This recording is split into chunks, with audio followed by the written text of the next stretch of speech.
Kim, a lot of times here at the ITRC, we get inquiries about how players can match up the patterns, and they have trouble when they start missing the transitions. Right, and we get such a variety of players. I mean, obviously different rev rates, tilts, rotations, and we brought in 3 players for kind of a little bit of an experiment today, just to get a feel for, on different patterns, what their ball mission looks like and how they have to adjust as those patterns change. Yeah, it's really, there's not one size fits all, and there's several different styles, several different types of components that go into the release, like tilt, your rotation, your speed. All those are coming into play about how the lanes are going to transition for you. Right, so our first player is Zeno. And Zeno is kind of a higher tilt player. He's got about 24 degrees of tilt. His rev rate is 375, which is solid. That's a good rev rate. 50 degrees of axis rotation, so he gets the ball into a roll. He's not too much on the side. It's kind of halfway in between, isn't it? Yeah, and then his ball speed's about 17.6, so it all sort of matches up for him, just so he can kind of see the ball, do the right things going down the lane. And our second player is going to be Aaron, and Aaron is 17 degrees of tilt, so he's kind of a little lower tilt than we had with Zeno.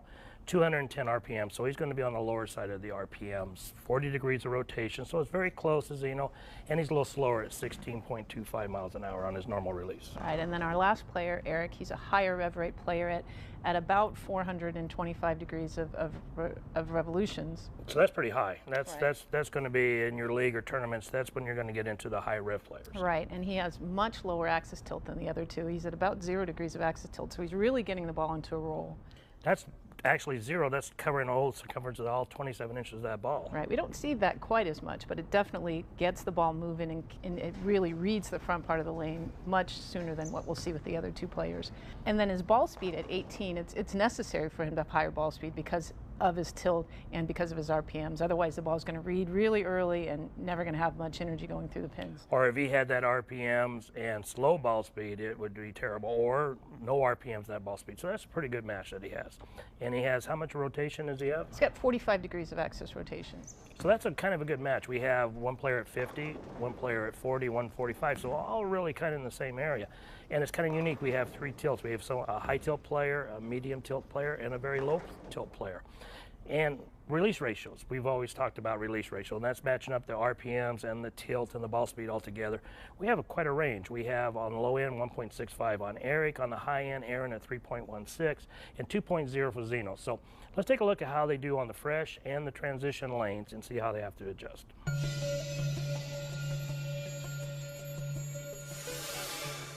Okay, the pattern that we're using on 3 and 4 is a very short 36-foot pattern. It is fairly flat, and we have it broken down on the right lane with transition and quite a bit of bowling on it, players bowling on it. On the left lane, we had it fresh.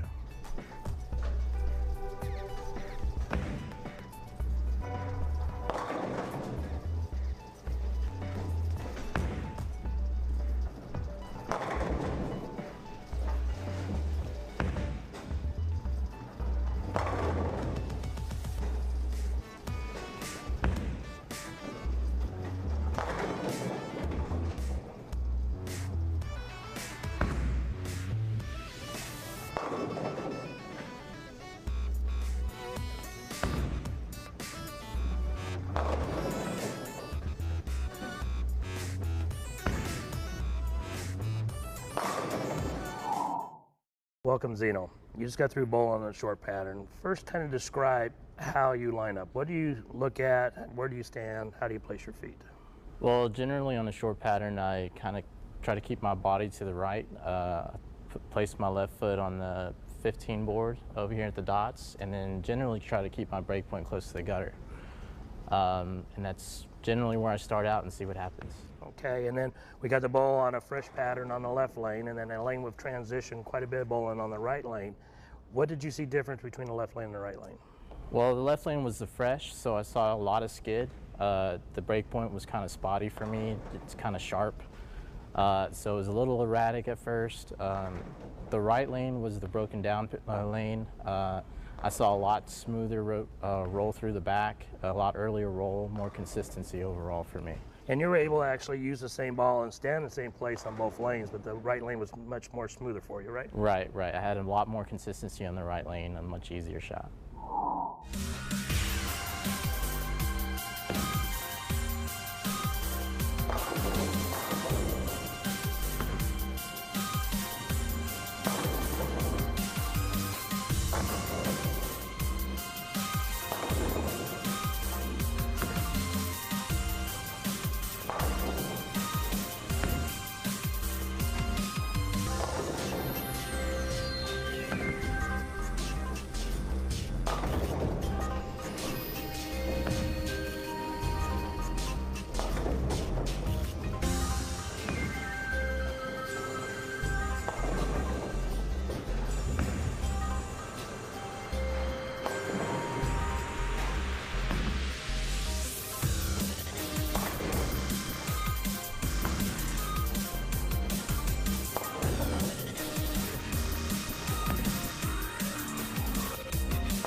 Aaron, we had you out here and we started on the short pattern, and on the left lane you were looking at a fresh pattern. Kind of describe where you played, what kind of adjustments you had to make. Well, on the fresh pattern, I ended up starting off just trying a few different balls, more towards the track area. Those were checking up too early, so I kept migrating further and further right. I ended up, the way I counted, I go from the center dot right or left, so I ended up finding the pocket right around 13 boards right of center, looking about 3 or 4 at the arrows with my eyes. And pretty aggressive ball that you were using too, one of the more earlier hooking balls that you have in your arsenal. Correct. That's drilled a little bit stronger than some of my other stuff and tends to roll up a little bit sooner for when I need that. Okay, and then we moved over to the right-hand lane, which is the lane that's had some Boland's transition and it's had some lineage on it. And when you stood in the same place and threw your initial balls, what did you see? Checked up a little bit sooner, read a little earlier, so I ended up going through the nose a few times. Ended up trying to stick with that same ball, made a few moves further left, really didn't find a great look there, so I ended up switching to a shinier pin-up ball, pretty close to where I had started on that lane, ended up finding a pretty good look.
Eric, we were out here and you were bowling on the short pattern, and we had a fresh on the left lane and a transition lane that had some lineage on the right-hand lane. So walk me through how you got started over here on the left hand and what you see. Sure. Well, on the fresh lane, I started with just my benchmark ball. It's just a kind of middle of the road ball, nothing real crazy with the layout. At about 2,000 grit. And I started towards the outside part of the lane. Had a pretty good look playing right around 5 board. When I missed, I paid the price. Either threw it in the gutter or got 5 through the middle. But my good shots were for the most part strikes, and just with some inconsistencies when I missed left or right. So it was a little touchy. It was definitely touchy going down lane on yes. angles and ball speed as well. Okay, and then you moved over to the right-hand lane that's had some bowling on transition. Yeah, when I went to the lane that was broken down a little bit, the first thing I saw immediately was a lot more hook. With my rev rate and my lack of tilt, if you will, my ball reads the mid lane a lot more. So my first couple shots were, either missing that pin left or Brooklyn. Picked up a lot earlier, Yes, substantially very much. earlier. Mm-hmm. Okay, so you had to make a move. Yeah, I did. I actually made a move with my feet, my eyes, and a ball change. I moved about 5 boards left with my feet, 3 left with my eyes, and then balled down a couple of balls. Still something that reads the mid lane pretty well, but a much cleaner cover stock, and then just kind of kept the same release and had pretty good results. Kim, now that we looked at our 3 players on the short, on fresh and the transition, it was quite enlightening of some of the things that we've seen. Right. With our first 2 players, when they were on the short and they were on the fresh, they had, not a great look, but they could get to the pocket. When they got on the transition, where there was a little bit more burn, their ball actually looks much better going through the pins, and they didn't have to make much move. They didn't have to make much of a move at all. Yeah, it showed that they probably should have been using a lot more surface on the fresh, and that's what we see a lot of times in players. They just don't get enough surface on those short oil patterns because they think it's short oil. They think I got to use my ball that's a little bit shiny, and this really shows that they got over to the lanes that actually transition, and it's such a better look. Right, and I think probably more so because the transition they saw more reaction, and their tilt kind of on the fresh really wanted to push through that. So when they started to see a little bit more friction and the ball started to read a little bit better, kind of compensated for their higher tilt. Yes, they had over and under when they started, and part of that is because of their tilt. I mean, we had a ratio of 2-to-1 and actually a 3-to-1 ratio on the 2 releases. That's kind of getting the ball down the lane a little bit, and that tilt helped push, and they've seen that over and under. But when we got to our third bowler, Eric, which has got the one lower ratio, he was a little touchy on the fresh, but he had to make some big moves when he got over to the transition line. Right, much more evident due to his higher rev rate and his lower tilt. ball wanted to read much sooner rather, and he had to really kind of get away from that into a fresher surface. And he had to really ball down. His first few shots, I mean, they took off and just ran away. I mean, he had to change his angle and change balls.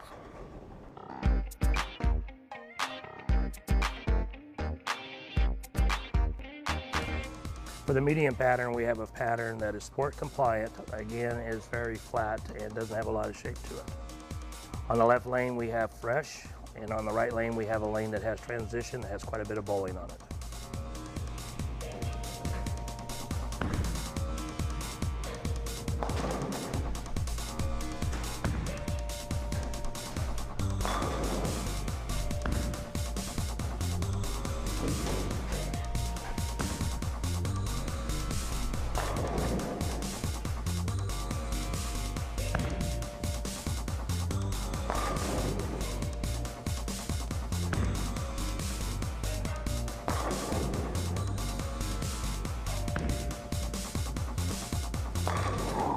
Zeno, now you were bowling on the medium pattern and you had the fresh and the transition lane. What differences did you see? Well, I saw a lot of skid on the left lane. The break point was pretty defined, but a little bit erratic for me. I was able to get it there, but I really had to roll the ball a lot more than I'm used to. But when you got over to the transition lane, what did you see? Well, I was able to stay in the middle part of the lane where I like to be. It's definitely my comfort zone. It's probably my favorite of any of the patterns. So you were able pretty much to stand in the same place and throw it in the same place, but what would you think your scoring potential would have been between the transition lane and the fresh lane? There's probably about 30 or 40 pins difference between the two. I definitely have a lot more consistency on the transition lane. With the break point being a lot smoother, I'm able to stay aggressive with it and not have to worry about shooting it through the break point.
Aaron, we went over to the medium pattern. Again, we had a fresh on the left lane and we had a transition or a lane that's been bowled on the right lane.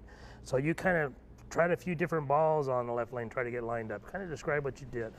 Yeah, I was just trying to see which one would give me the most comfortable look out there. It was right around the track area and ended up settling on one of my more aggressive balls and was able to pretty much play straight up the track area and find the pocket.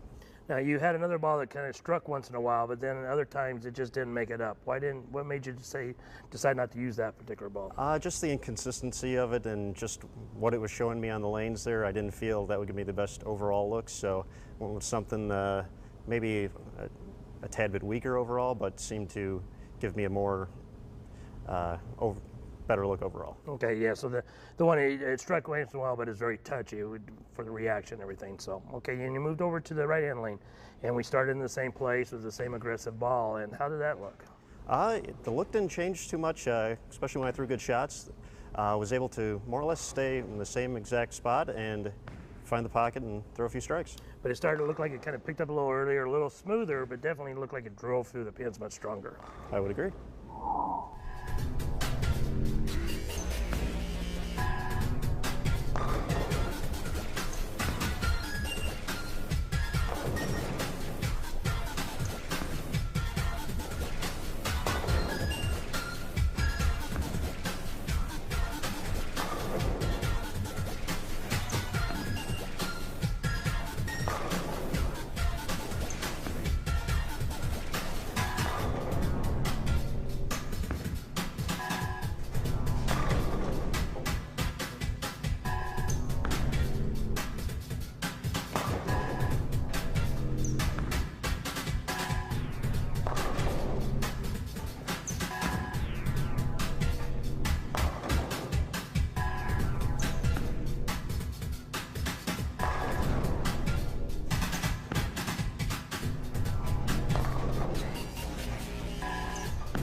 Eric, we came over here to the medium pattern, 41 feet. Had fresh again on the left. We had transition, bowling on the right-hand lane and everything. It's a little tricky at first for you on the right-hand lane, left-hand lane. Absolutely right. Any medium pattern gives you tons of options. You can play more in with more open angles. You can play further out with square angles. I actually had to fish around for quite a while. I tried a few different balls. I tried a ball, my benchmark ball, which looked kind of okay and then bad. I tried something a little stronger, which didn't look very good at all either. And I actually settled on a higher-end asymmetric ball with, for me, more of a control layout. That allowed me to keep my angles a little bit square, but still utilize the strength of the ball down lane, which gave me a good look through the pins along with a little bit of misroom right and left. Yeah, because mediums, they are the toughest because you can play for so many different angles, and depending on who came before you and what they use will actually create the area that you need to bowl at, to compete at. Yeah, so you jumped over there to the right-hand lane with the transition, and quite a bit of difference. Absolutely. Obviously, that right lane had quite a bit of play on it. My first couple shots were middle of the head pin to almost missing the head pin. I made a move left. There was still quite a bit of oil down lane, so I didn't want to ball down. I didn't want to go anything weaker because I was afraid it was going to shoot through everything and miss the head pin. So stayed with the same ball, moved almost about 8 boards or so with kind of a similar release, still getting at about the same break point, and still got the same look through the pin. So I was pretty happy with that. Kim, now that we had our players bowl in the medium pattern, which is 41 feet, which is very similar that you're going to see in your local bowling center. Right, and it played similar to what happened on the short pattern. The guys with the higher tilt didn't have to make many moves when they got to the transition. They were able to kind of play in the same place, didn't have to change balls. They could still get to the pocket. Yeah, and they had kind of over-under on the fresh. They liked the transition lanes better. All of a sudden, everything was smoother, more reaction. Again, they probably should have been using a little bit more surface on the fresh. Right, and then when we got to Eric, similar again to what we saw on the short, when he got to the transition, he had to make big moves because his ball was reading it much, much more. Because that lower ratio, it wants to read the mid lane naturally. And this is, I guess, a good show that if you want that good ball reaction, you need to get that ball to actually read the mid lane. And all the players, or at least our first two, really liked that transition. They really loved it, didn't have to move at all. And they thought they were kind of lined up on the fresh. Right, and so often this happens when we think we have to make so many moves laterally, and a lot of the times it's really understanding how we have to get your ball to transition properly, that it goes through those 3 proper pieces, where it's skidding and it's hooking and it gets into the roll phase, and so much of that has to do with matching up your tilt and rotation and surface of the bowling ball.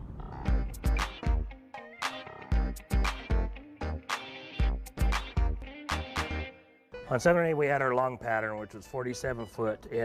One of the longest patterns that you'll probably compete on. It actually is a lower volume, but more build up in the middle, has a little bit of shape. On the left lane, it is fresh, and on the right lane, we had transition that bowlers have been bowling on it and playing on it for a while. What you normally see about a trio is about game 3 to game 4.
So now we got over here to 7 and 8, which was the long pattern, 47 foot, and that's a lot of fun, wasn't it? Oh yeah, it was. It's probably the one I struggled the most with. You have to kind of get the break point closer to the head pin, and it gives you a lot of skid, and I already have that naturally, so I struggle with it quite a bit. So starting out on the fresh lane, which was on the left lane, it took quite a bit of slowing the ball down and everything, try to get the ball to react at all. Right, my main focus was trying to get the ball into an early roll, trying to slow the ball speed down a little bit, and maybe make some surface adjustments to the ball, because it was a real struggle to get the ball into a heavy roll. And then when we moved over to the right-hand lane, which had the transition and had been used a little bit, all of a sudden things were much easier. Right, I had a little bit room to the right, not a whole lot because of the length of the pattern, but my ball was definitely picking up a lot better.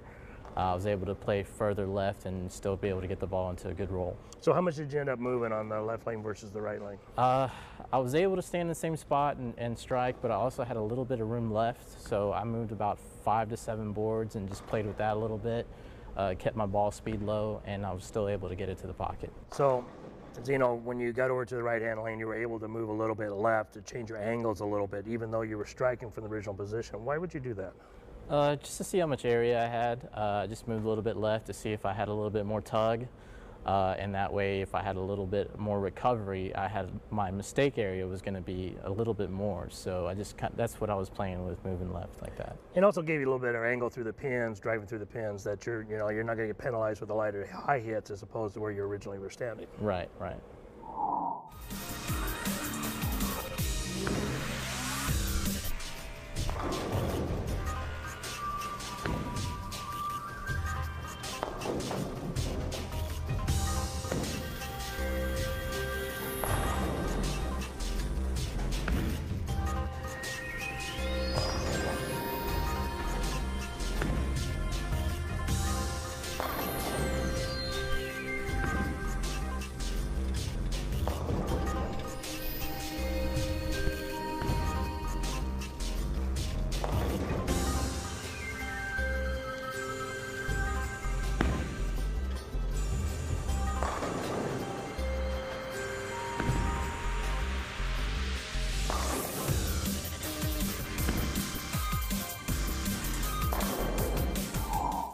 Aaron, we just came over now to the lung pattern, the 47-foot pattern, the one that's pretty tough at times, especially on the fresh. What did you find on the fresh on the left lane? Well, the very first shot I threw, I started further left than I had on any of the other patterns, because generally you don't want to give away the head pin. And I was still surprised to see my ball skate through the break point and barely clip the head pin. So I ended up going to the most aggressive ball I had, something with a little more surface, kept my angles pretty tight, and eventually, from moving to about 7 left to center, found a decent look, but I still paid the price if I got the ball right. So it's pretty tight. You were very touchy what it was doing down lane, and the ball you ended up with, was it the same ball used on the other two patterns? No, it was, I had tried the other ball in the other patterns. It wasn't the right look for that one. It had a much better matchup here. Yeah, just a little bit more surface and a little more aggressive. Okay, and then we moved over to the right-hand lane, which has been broke down transition and everything. And what did you see there starting out in the same place? I found a pretty good look right from the get-go. My first shot struck. My second one I got a little bit right, and based off of what I got used to on the left lane, I figured it might get back to the head pin, and actually faced up pretty well and got back. So I had a little room, or had a little hold, had a little to the right, and felt pretty lined up. So it wasn't near as touchy as the left-hand lane. Actually, the ball would pick up earlier in the lane, and you had some missed room to the right. Yeah, it definitely felt a little bit more comfortable on the right lane with it broken down a little bit.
Eric, here we are on a long pattern, 47 feet. And again, we have the fresh on the left and the transition lane on the right. The left lane can be a little tricky for you. Absolutely, Rod. You know, it's funny. People think these longer patterns, and it's true, when they develop, they get generally higher scoring. But on the fresh, you can feel absolutely lost real quick. So I threw a few shots, missed headpin a couple times, tried a few balls I thought would work that would either never get into a roll, or once they got into a roll, they went dead sideways. So I actually took an Aberline pad, scuffed something up a little bit, smooth it out a little bit, and then found a home, just keeping my feet nice and slow, my hand nice and smooth, and just trying to keep the ball right in front of the 3-pin. So, especially on these long patterns, you got to really watch your tempo, your ball speed. Again, we want it consistent, but you had to soften it up. Absolutely. My tilt and rev rate definitely helped me out on the fresh. It helps me read the mid lane a lot better and smooth everything out and control the pocket better. But again, you get a little quick, you get your feet out of whack a little bit, and you can get 3 off the right, or for left-handers, 3 off the left real quick. So we jumped over to the right-hand lane, which is as a transition, and quite a difference. Absolutely. My first couple shots without moving were, insta hook and then just straight left. But I moved in off of that. Again, there was a lot of oil down lane, so my ball still really didn't hook that much. It just slowed down a lot faster, and I was able to get the pocket back within. I moved probably 8 boards or so with my feet, 4 or 5 with my eyes, and I had the pocket again. But my entry angle was still pretty low, again, due to my rev rate and tilt, just because it was picking up so early. Where I had the pocket again, but I had to still make a really good shot in order to get all 10 pins to fall.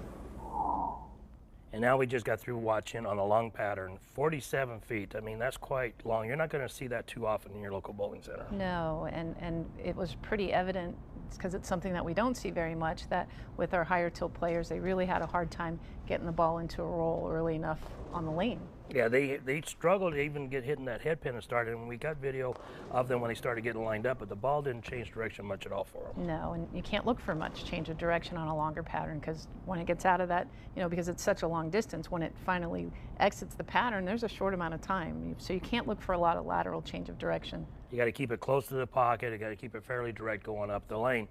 This too, a lot of times we'll see players try to use too much surface on the fresh, and they don't understand why the ball doesn't react more on the back end. You don't have enough back end for the ball to react on. Right, no chance. And then all you're really doing is getting it to read a little bit too soon.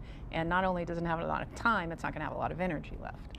Now, both our higher tilt players, when they got over the transition zone, all of a sudden they looked good for them. They really liked it. They were able to move a little bit. Even Aaron was able to get a recovery from the right. He actually missed a little bit to the right and actually come back, and he was a little surprised. Right, and unfortunately for Eric, when he got onto the transition, he was forced to move left. So he had to change his angles. He had to ball down, and all those things kind of sometimes will force you a little too far outside of that area that we want to play. And so it's almost to an advantage for the higher tilt players at this point, because their angles are going to be a little bit better, a little more direct to the pocket. Yeah, you're going to see, like Eric, because of his ratio, he's going to want to read the lane a little bit too early, and it's a long pattern, so you want to read the mid lane, but the mid lane's farther down the lane on a longer pattern than it is on a shorter medium pattern. And Zeno, he was loving it. I mean, he would have been striking a bunch because he was able to move left, and he was able to have hold inside to him, and he was able to get hooked to the right. Now that we looked at our 3 players on the 3 different patterns, there were some interesting things that we actually seen out there. Right, and what we really saw is that the higher tilt players really didn't need to move as much. Their tilt really kind of allows them to stay in the same zone, even when we see a lot of burn or play on the lanes. Yeah, they have natural push built into their ball reaction because of their tilt. And probably should have used a little bit more surface when they started. Right, and I think that's sort of a testament to how important surface is these days. And when you get on these tougher patterns, moving left to right really doesn't serve you. You really want to, find that. And oftentimes we find when, as the round goes on, moving around isn't the best thing to do, because a lot of times they'll end up in the same place and think, wow, I spent a whole lot of time changing balls and moving around, and really here I am, I'm kind of back in the same zone, in the same ball, and ball still looks okay. Yeah, you'll see a 4-game, 6-game set, and a player a lot of times will be into a ball and start losing the pocket or leaving corner pins a little bit. And their first move is to get in a different ball, start moving around, get a little frustrated as the matches go on, the games go on, all of a sudden they grab the ball they started with and end up migrating right where they started again and say, wow, that's a great reaction, I just missed the move. Well, really, they should have stayed in the same area. So some of the biggest concerns, I think, and I know for me as a player, is when I would get started, and if I had over and under, if I saw just really extreme reactions, it's concerning. You're always trying to figure out, well, what's the best combination? And it shows up, I think, much more with higher rotation and higher tilt players. Yeah, especially on the fresh. And I mean, players, you got to always remember, the lanes are going to tell you how they want to be played. It's your job to make sure you play them the way they want to be played.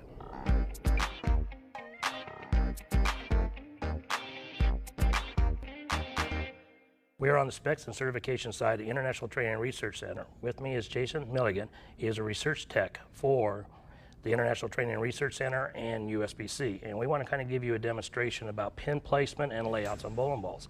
One interesting thing about Earl is we can duplicate or change different releases. So we have a bowling ball here. It is the same bowling ball that we're going to use for all three tests. Can you explain what we're going to be doing here, Jason? Sure, Rod, no problem. One of the neat things we can do with Earl the robot is we can actually use an undrilled ball and throw it down the lane. There's no necessity to have holes in the ball for him to grip the ball, since he grips the side of the ball. So what we're going to do in this instance is we're going to take this ball. We're actually going to use 3 different layouts and throw the ball down the lane so you can see the difference in the ball motion.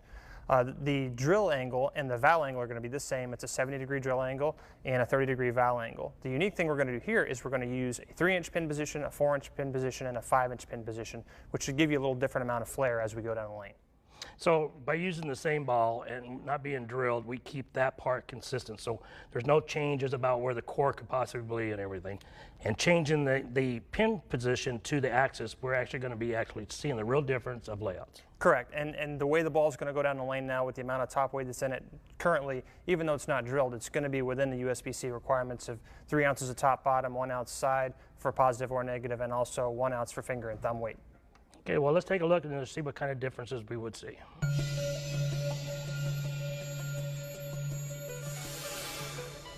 So for this layout, we're going to use a 5-inch pin, and we're going to use the dual angle layout of 70 by 5 by 30. For this particular ball, we're using a bowler's coordinates of 5 inches over and 1 inch up for their positive axis point. The 70-degree and 30-degree drill angle and valve angle will be kept the same throughout this entire demonstration. The difference is that the pin position is going to change. For this one, we're going to use a 5-inch pin. The second one will be a 4-inch pin. The third will be a 3-inch pin. And in all three cases, the valve angle, drill angle stays exactly the same. The valve angle is the angle between the pin to the bowler's axis point and the bowler's vertical axis line. Put in the bowler's coordinates of 5 inches over and 1 inch up for his PAP.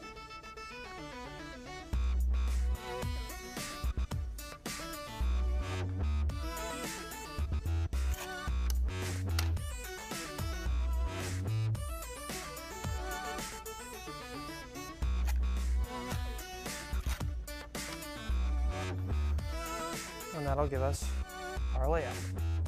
So what we did there is we ran a line from the center of our pin through our center of gravity, drew a 70-degree angle for our drill angle, measured down 5 inches, drew a 30-degree angle for our valve angle, moved down 1 inch from the bowler's PAP and 5 inches over to give us our center of grip.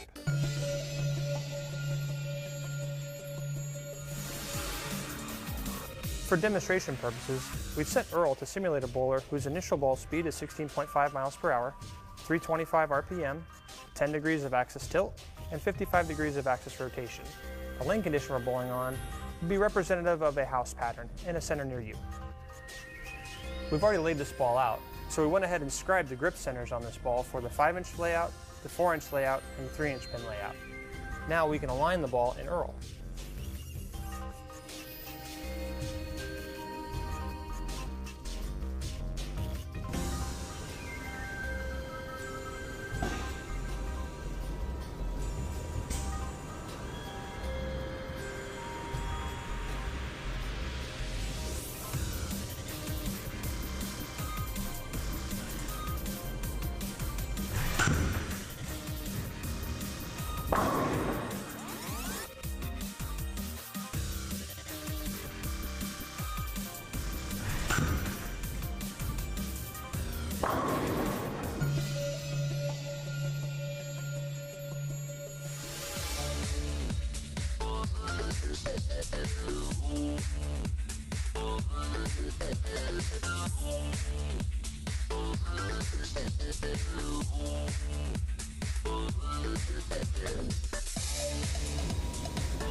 Jason, now we looked at the different shots going down the lane with Earl and the different layouts, and what did we see? Well, as you saw, the three different pin positions with the same drilling angles all went down the lane fairly similarly and got to the same spot down the lane as far as where they entered the pocket. The shape might have been a shade different, but as far as total ball path, they were pretty close. So the difference between a 3-inch and a 5-inch pin layout for most bowlers is going to be very minute difference at all. Yeah, I mean, once you get into some of the higher end cores and the higher performance pieces that are asymmetric, you'll see some differences, especially with where you lay that pin in mass bias position, but on symmetrics it's very similar. And the difference between small pin movements, there's more intolerances in the bowling ball as far as where that pin actually is. So you just want to get it close. Yeah, absolutely. I mean, if you take a ball in and ask your pro shop guy to give you a 5-inch pin and he gives you a 4 3/4 pin, don't freak out and try to punch him. I mean, it's not going to be that big of a difference.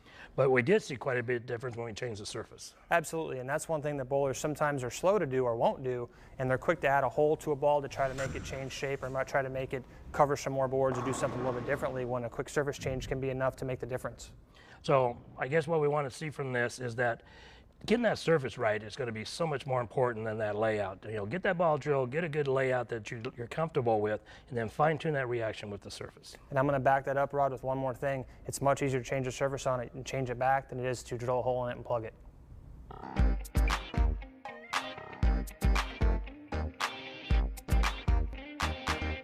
Kim, when we have players come in for lessons and such, one of the things they'd like to really work on, or they seem like they think they need to get better on, is their reps or their RPMs. Right. You know, we always ask students before they come in, what is it you think you need to get better at to be more effective in today's game? And almost always, whether it's a senior player, guy, girl, typically looking to hook the ball more, to have higher rev rate. So they're looking at different techniques they see on the internet or different wrist supports, and they're trying to find that magic, like the revs are going to cure everything. And most of them pretty much are going to be where they're going to be.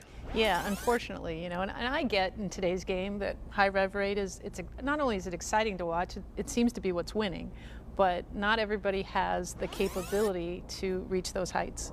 And the reps are really a result, or the release is a result of the whole approach. So you can get more efficient, get cleaner and everything, but to really go from 250 to 350 or 350 to 475 is going to be pretty hard. Yeah, it's unlikely. So let's go send it over to Nick, our sports performance specialist, and explain why different windows of developing these techniques need to be met at a different age. Through studies such as long-term athlete development by the Canadian Sport for Life, they found that there's windows of trainability that the body is most receptive to different types of training. For example, like speed, strength, and flexibility. So if you don't hit those windows for speed and power, like throwing the ball faster and with more revs, it's a lot harder to develop those areas later in life. So a lot of times you get kind of stuck in those areas unless you develop them well while you're a kid. The age groups for speed training for kids for both boys and girls is going to be about 6 to 9 for the first window, and then there's a second window of 11 to 13 for girls and 13 to 16 for boys. So those are the time periods when the bodies are most receptive to different types of speed training. So a lot of times it's also beneficial to participate in other sports in order to get a full rounded experience with training and for speed. The best time to develop skills is going to be through ages 8 through 11 for girls and 9 through 12 for boys. In particular, these skills are going to include increasing rev rate and developing the skills on how to produce rev rate. This is going to be the most vital time to do it, and if you don't do it during this time period, it's going to be a lot harder to obtain an increased amount of rev rates later in life. Kim, as Nick explained, a lot of our players that here, and they're what you call a classifier, the classic player, or the stroker, or even some of the seniors, they've kind of missed that window for that technique to really develop the higher rev rate. Right. You know, just if you think about a couple weeks ago, we had the developmental team in from Puerto Rico, and I remember being so excited about having these young players to work with because there was all this room to get better with, you know, what everybody's looking to get better at these days. But the senior players, the players that have been bowling for 20, 30 years, you're pretty much, your style is established. And I think a lot of times players get in trouble, or even why slumps are created, you start changing things to get away from your natural style. And it's more important that you keep your natural style, but just refine it and make it more efficient. Right. The repeatability goes down, you know, the ability to keep your arm swing going the right direction, shot after shot, in the effort to get a higher rev rate. Well, none of that's going to matter if you can't hit the pocket consistently. And we test a lot of times players, their rev rates here, and we look at their versatility. And we want them to throw their normal release and their normal RPM rate, and then we ask them to get more RPMs, and then we ask them to get less. And it's kind of, we've seen some interesting things. Right. Very often when we have players looking to increase their rev rate, actually goes the opposite way. And when we're trying to get them to lessen it, because they, you know, in their mind, it means that they're going to do less. So their hand gets softer and quieter and almost, at that point, faster. And actually the RPMs go up. So it's a small percentage, but the conception that to get more RPMs, it's more grabbing and more lifting. And that delays the ball coming off the hand. It actually has less RPMs. And then they think, well, I'm taking my hand out. So they just relax and let it roll off the hand, and the RPMs go up. So it's completely opposite what a lot of players think. Their fingers are able to stay in it longer. Therefore, that time frame from the thumb exiting and your fingers exiting, if that's longer, then your rev rate's going to be higher. So some keys to increase your rev rate, for one, is in fit. You've got to have a very good fit to get your grip pressure down, because the key for those clean RPMs is that very little grip pressure, so the hand can just roll out of the ball. You don't want to have to hold on to the ball and let go of it, because it almost is like a knuckleball in baseball. Right, so a better fit, and you know, when we look at it, these are the things where if you're at this point in your career, if you're looking for an increased rev rate, we want to look at fit, and we want to look at, once in a while, there's some things happening in the physical game, you know, typically swing related, there's a window there where we can get some increase. And we're looking at posture, because the release is really the result of the whole game. It just happens. You don't want to be thinking about the release. The other way to increase your revs is going to be posture. We need to get those fingers below the equator of that bowling ball when the thumb's coming out of the bowling ball. That'll help the RPMs go up, but it's not going to go from 250 to 375. We might get 250, 275, maybe 280 or something like that, but it's not going to be, but we want consistency. Right, that seems to be a pretty common sort of pitfall with most folks, is that they kind of get here and you can see their hands sort of break at the end of the push away, or at some point they just sort of get those fingers just on top of the ball, as opposed to, like you said, a little bit lower below the equator of the bowling ball. So right at start, they might have a good fit, nice relaxed hand, but as soon as the push away starts and that ball gets in front of your hand out here in front of you, you're going to have to grab it. Your RPMs are going to go down, so that technique will help a lot. The key is a nice relaxed hand, loose fit, and make sure the ball rolls off your hand. Really, you talk to high rev players, they don't think about anything. They're just throwing the ball.